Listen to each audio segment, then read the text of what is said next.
Hello, good morning. আজকের ব্লগটা এখন থেকে শুরু। আমার হাজব্যান্ড এখন যাচ্ছি, আমি তো একদম কেমনই হয়ে আছি। ঘুম থেকে উঠেই আমার হাজব্যান্ড তাড়াতাড়ি করে যাচ্ছে, কারণ হচ্ছে 6টার বাস ধরবে। লেট হয়ে গেছে, বাস চলে গেছে আছে।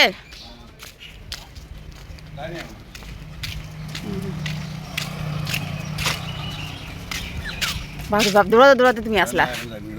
তো ফ্রেন্ডস, এখন আমার হাজবেন্ড চলে যাবে আর আমিও বাড়ি চলে যাব। বাড়িটা ফাঁকা রেখে এসেছি। Tata tata. তো গাইস, এখন স্নান করে নিলাম আমি। এই যে কতগুলো কাপড় ধুয়েছি আমি, স্নান করে নিয়েছি। রৌদ্রও একটু উঠে গেছে। সকাল সকাল উঠে এরকম করে কাজ করে নিলে খুব ভালো লাগে, মনটা ভালো লাগে। সব সকালের কাজ হয়ে গেল, কাপড় ধোয়া, স্নান করা, জল উঠানো, বাসন মাজা, ঝাড় দেওয়া, ঘর মোছা, ঘর গুছানো সব হয়ে গেছে। শুধু এখন আমি একটু খাবো, মানে নাস্তা খাবো। নাস্তা খেয়ে চা খাবো। নাস্তাতে আমার থাকবে হচ্ছে বাসি ভাত, কালকের ভাত জল দিয়ে রেখেছিলাম, সেটা আলু ভর্তা দিয়ে খাবো। ঘুম থেকে উঠে আমি দেখেছি আজকে একটা শালিক, কী জানি কীরকম দিন যায়, তো সবই আপডেট দিব যে দিন ভালো গেল না খারাপ গেল। একটা শালিক দেখা তো এমনিতে আমি অনেক সময় পরীক্ষা করে দেখেছি, দিন মানে ভালো যায় না। তো আজকের দিনটা দেখবো কীরকম যায়। কেন এখন ঘুরে চলে আসলা? সকালবেলা তো একদম দৌড়াতে দৌড়াতে গেলা। হ্যাঁ, কী গো, ঘুরে আসলাম? আমি মনে মনে ভাবছিলাম তুমি ঘুরেই আসবে। আর এগুলো বাজার নিয়ে আসলা? এ রান্না করবো? আমি পারবো না এখন রান্না করতে। কি মাছ নাকি এটা? মনে হচ্ছে তো মাছ। নাকি মাংস আছে? হাসিমারা থেকে নিয়ে আসলা। সবজি তো অনেক কিছু নিয়ে এসে দেখছি। আর কতগুলো নিয়ে এসছে ঢেঁকি শাক।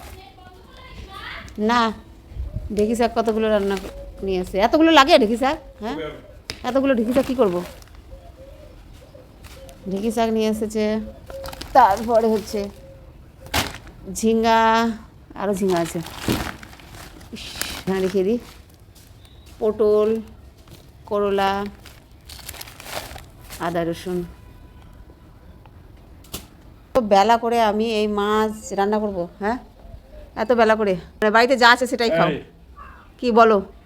এই লোকটা কে দেখো তো? কে? এদিকে আসো। কই কোনটা লোক? কে? এইটা লোক কে? কে আছে এটা?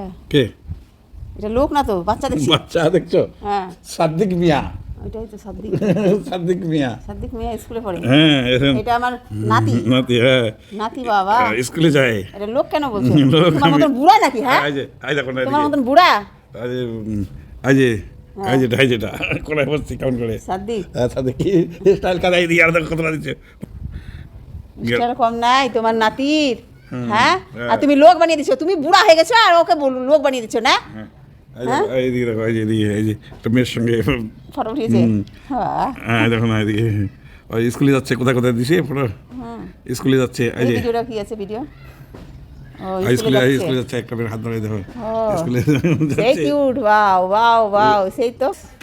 এখন আর কি করব, রান্না বান্না করতে হবে আমাকে। এখানে শাক, মানে ঢেঁকি শাক আলু ভাজা করে করছি। আর এখানে এই তো মাছ ভাজাগুলো করলাম। একটা তরকারি করবো, মাছের ঝোল করবো একটা। আর এখানে ঢেঁকি শাক আলু দিয়ে ভাজা করছি। আর এখানে আবার মাছের তেল আছে। আমি মাছের তেল ফেলি না, মাছের তেল খাই। রান্না বান্না করছি আমি। চুলটাকে ভালো করে মানে বেঁধে নিয়েছি, যাতে করে চুল না পড়ে খাবারের মধ্যে। আর এই তো রান্না করছি। তো এসে ব্লিচিং পাউডার ছিটিয়ে দিচ্ছে আমার হাজব্যান্ড। এটা একদম চকচকা হয়ে যাবে। এই ছিটিয়ে রেখে দিল, পরে 1-2 ঘন্টা পরে এটা একদম পুরো ধুয়ে দিবে, তাহলে একদম চকচকা হয়ে যাবে। তো ফ্রেন্ডস, এখন রাত্রিবেলা ঘুমাবো।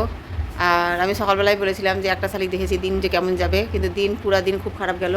রাত্রি যতক্ষণ না মানে এই যে বিছানাতে যে আছি ততক্ষণ পর্যন্ত খারাপ গেল। খুব অশান্তি, খুব বাড়িতে ঝামেলা, এরকম দিন গেল, ভালো গেল না। খাইতেও শান্তি ছিল না, সারাদিন ভালোভাবে খাইও নি। আর ভালো না, মানে একদম দিন খারাপ গেছে, একদম বাজে দিন গেছে। একটা শালিকের অভিজ্ঞতা আজকে মানে জানিয়ে দিলাম। এরপরেও কোনো সময় যদি একটা শালিক দেখি, সেই দিনের কথাগুলো মানে শেয়ার করে দিব। আজকে একটা শালিক দেখেছি, ভাবলাম যে না ভালো দিন করব, কিন্তু হলো না, হলোই না, দিন খারাপ গেলই। মানে এত বাজে দিন গেছে কি বলবো। খাইতে পাইনি, সারাদিন খেতে পাইনি, খাওয়া দাওয়া ভালো করে করতে পারিনি, রান্না বান্না করেছি তবুও খাওয়া দাওয়া করতে পারিনি, ঝুট ঝামেলা ঝগড়া এগুলো নিয়েছিলাম। কেউ আবার ভাববেন না যে আমার স্বামীর সঙ্গে ঝামেলা, আসলে আমার স্বামীর সঙ্গে ঝামেলা না, আমার বাচ্চাদের সঙ্গে ঝামেলা। যাই হোক গাইস, আমি এখন তো ঘুমাবো কোনো রকম কষ্ট করে। তো আজকের মতো এখানে ভিডিওটা ছেড়ে দিচ্ছি, পরবর্তী ভিডিও আবারও চলে আসবে আরও নতুন কিছু কথা, নতুন কিছু মানে কী হচ্ছে তা সেই ঘটনা নিয়ে প্রতিদিনই আপনাদেরকে আপডেট দিতে থাকবো। আজকের মতো খোদা হাফেজ।